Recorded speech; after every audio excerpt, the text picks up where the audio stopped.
Hey everyone, this is me, Power Man, doing a voiceover video this time, and I wanted to talk about a subject about FF7 Rebirth and kind of about Remake that is an interesting point of discussion that I see people bring up but really hasn't been super focused on, and that's, what about bringing these games to other platforms? I know that there's been a ton of discussion about 7 Rebirth's sales numbers, that, oh, it didn't sell as well as Remake, and that's disappointing, blah, blah, blah, Sony exclusivity bad. Now, this might be a bit of a spicy take, but I actually think that, considering the circumstances, Rebirth is actually doing pretty well. Firstly, it's a sequel, and it's a narrative sequel too, meaning that's going to be much harder to get into. Secondly, the PS5 install base is a fair bit smaller than the PS4's was during Remake's launch. So inherently, your market is already cut down a fair bit. Thirdly, everybody is like outside now. Nobody was like stuck inside like they were with 7 Remake. And these are all compounding factors. Somebody could have a PlayStation 5, but they might not be interested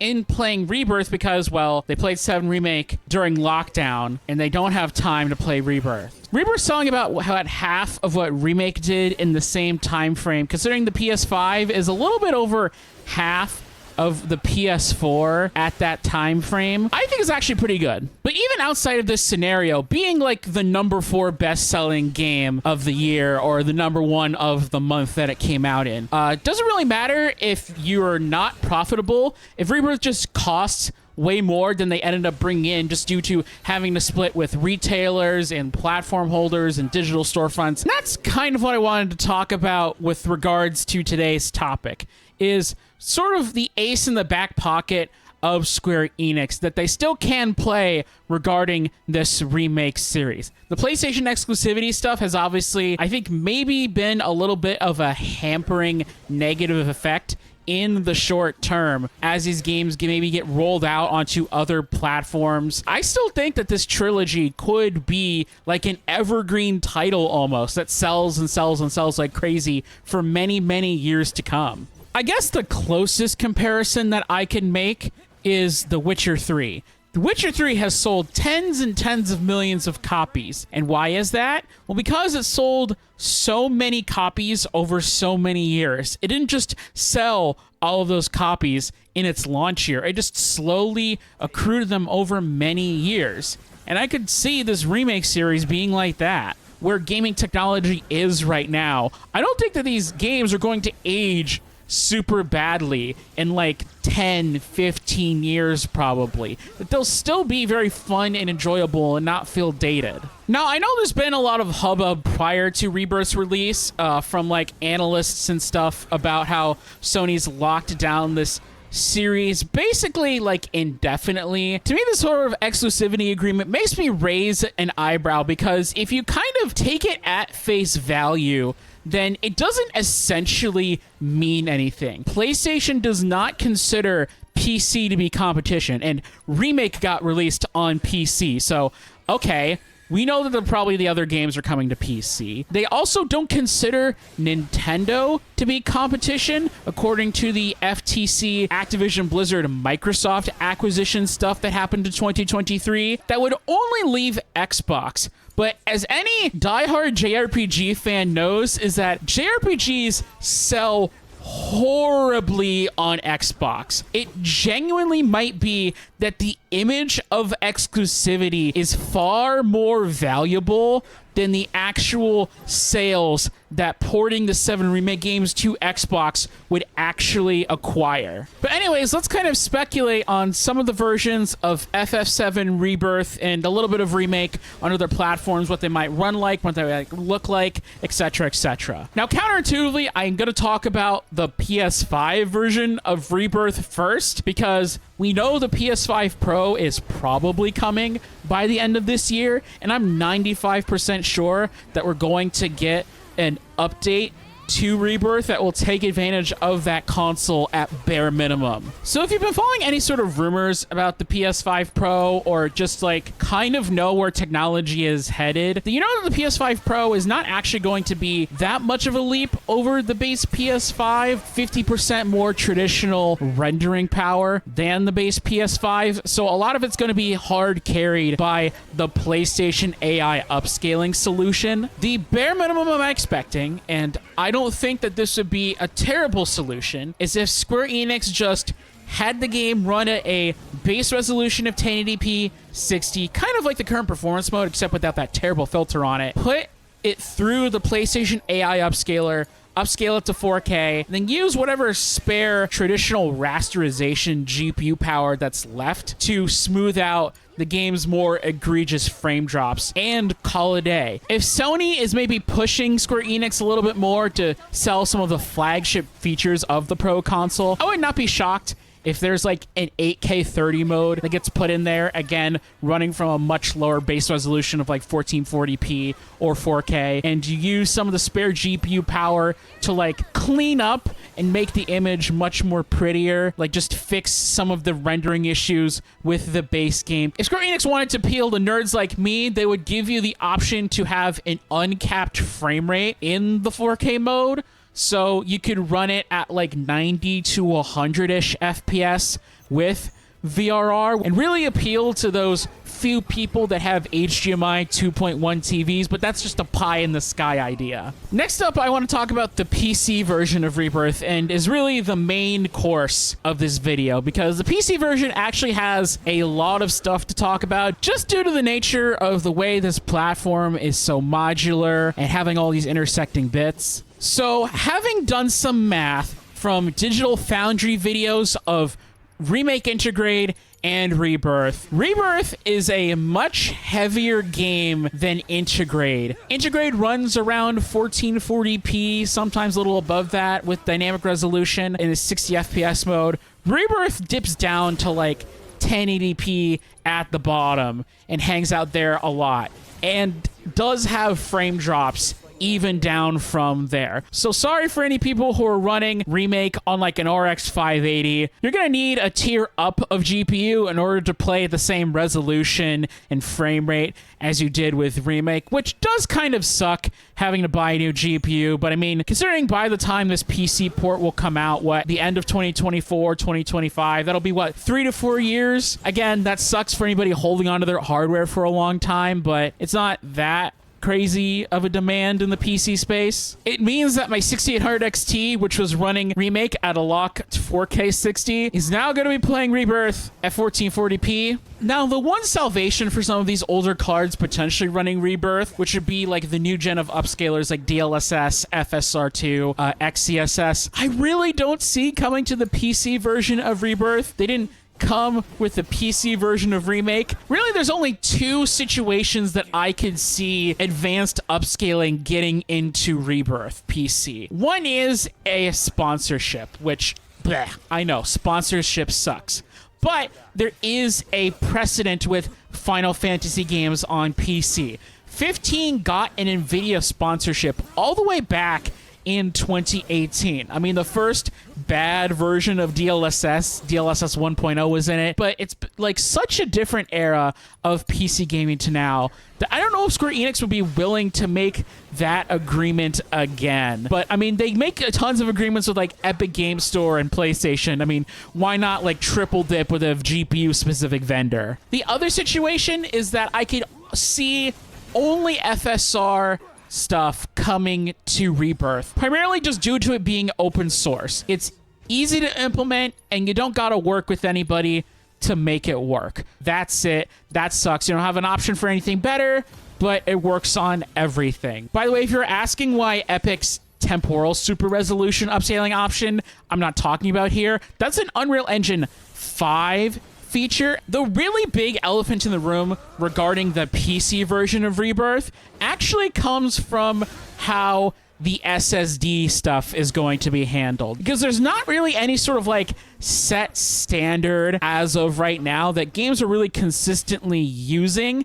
There is direct storage as a standard that exists, but outside of like Ratchet and Clank and maybe like one other game, no other game's really using it at this point. I think at least requiring an NVMe to run the game is basically non-negotiable. The game's fundamentally built upon being able to stream all of these assets at any given time, not just in the open world, but even the cutscenes too. How you're able to have all these crazy cutscenes that can just jump from location to location. And then the flip side of it is the actual asset size, which makes me have really, really big worries. For those of you who don't know, PlayStation 5 has a custom asset decompression accelerator called Kraken. And that's how all of these PS5 games are able to be like shipped as like relatively small compared to like Xbox. Now, kind of the problem with PC ports of specifically PlayStation 5 games is that if a developer doesn't really optimize for the PC platform by either using direct storage to have the GPU start decompressing all this stuff, but also doesn't want to like massively increase file sizes so no part of the hardware has to start decompressing, you end up in this weird situation where your CPU just becomes so incredibly bogged down, having to decompress all of these assets, because the Kraken decompressor is equivalent to like 9 Zen 2 CPU cores worth of workload. And you can see this in like games like Last of Us Part 1, where it can use like 30% of every single core on a 16-core CPU, which is totally insane. So Rebirth PC is just kind of sitting on this weird knife's edge between either being like an okay port or being one of the worst PC ports ever made with like no room in between because of the specific technological situation that we are currently in right now. And you can't really just buy your way out of the situation as an end user because, well, what if you're playing the game on laptop?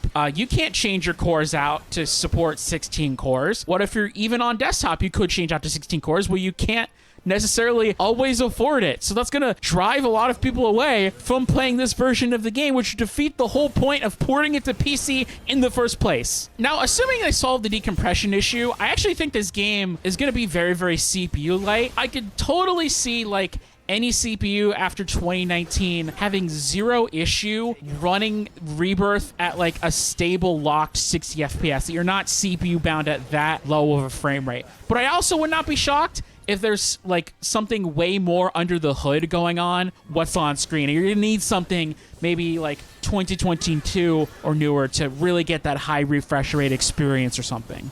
All right, next up, let's talk about the other big platform for the remake games, the theoretical Nintendo Switch successor that we definitely know exists at this point, but we don't have a name for yet. I think that Switch 2 could be the kingmaker for the 7 remake games, particularly in Japan. I would not be shocked if 7 Remake specifically more than doubles its sales numbers once it gets ported to Switch 2. And again, if you've been either following any rumors or just kind of know your general progression of technology, Switch 2 should fall somewhere around like PS4 to PS4 Pro performance, whether it's in handheld mode or docked mode. So Remake obviously would be the easiest to do, given that it is literally a PlayStation 4 game. You can maybe even throw in some of the integrate like visual upgrades. The base PS4 is about like 4.5 times weaker than the PS5, and the PS4 Pro is about 2.5 times weaker. So you could do something like, I don't know, like a 1080p native resolution in handheld mode, maybe with some DLSS with all the integrate visual upgrades. And then for docked mode, you have like sort of like a 1440p 30 mode that is upscaled to look almost like it's 4K. I also would not be surprised if we got performance modes for Remake on Switch 2. I think it should have the CPU for it. I don't know exactly what resolution it would be. It'd probably be like 540p or 600p native handheld to get it run at like a stable 60 with no issues and DLSS. And then maybe you have something like a 900p docked mode. Again, that goes to 60. And then DLSS maybe carries you all the way up to 1440p. Really, the biggest bottleneck, I think, with the remake games on Switch 2 is not actually going to be like hardware power, but rather file size. These games are incredibly massive given their 4K assets and their overall scope. And you're going to have to cut back somewhere. And I assume Nintendo's not going to have as good of a custom decompression piece of silicon as PlayStation's. So it's going to have to be like a significant watering down of like the texture quality or something. Now, Rebirth, I know, is a big PS5 game and it is kind of heavy, but I do actually think it's not that crazy of an idea for it to come to Switch 2.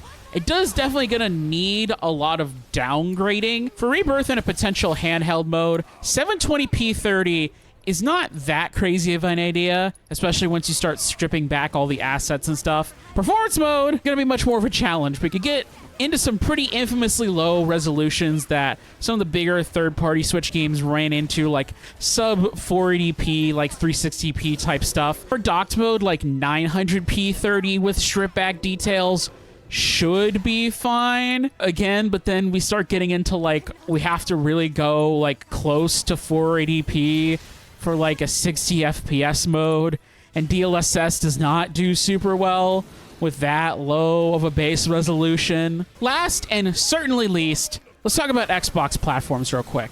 Okay, I know that this would never happen because everybody is kind of shifting away from Xbox One and it's an old platform. Considering how much emphasis Microsoft is putting on the whole cross-gen thing, and Xbox is Xbox no matter what it is, blurring the lines of generations. How unhinged would it be if Square Enix put out base remake, not integrate, just base remake on base Xbox One, like 12 or 13 years after the original console came out? Maybe obviously for a discounted price if they're selling integrate on like the series consoles, but would it not be a good idea? Absolutely. Hilarious? Yes. And just as the cherry on top, have it run at 900p 30. Just the 900p like the console was always meant to be. Now, Remake Integrate on Series X should run basically the same as PS5, 4K 30, native, like a 1440p 60, maybe a higher dynamic res just because the GPU is a little bit faster than the PS5's. Series S, I think you could maybe get away with like 1200p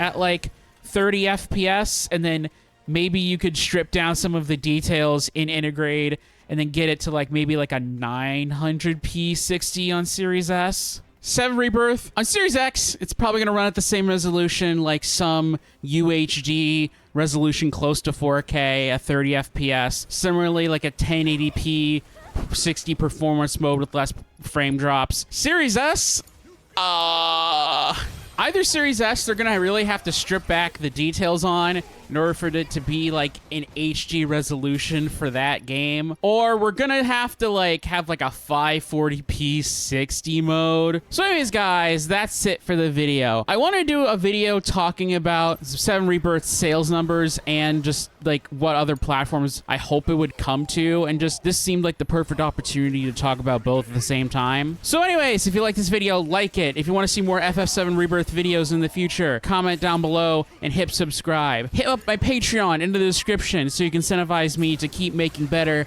higher quality videos. Anyways, that's it, and have a good day.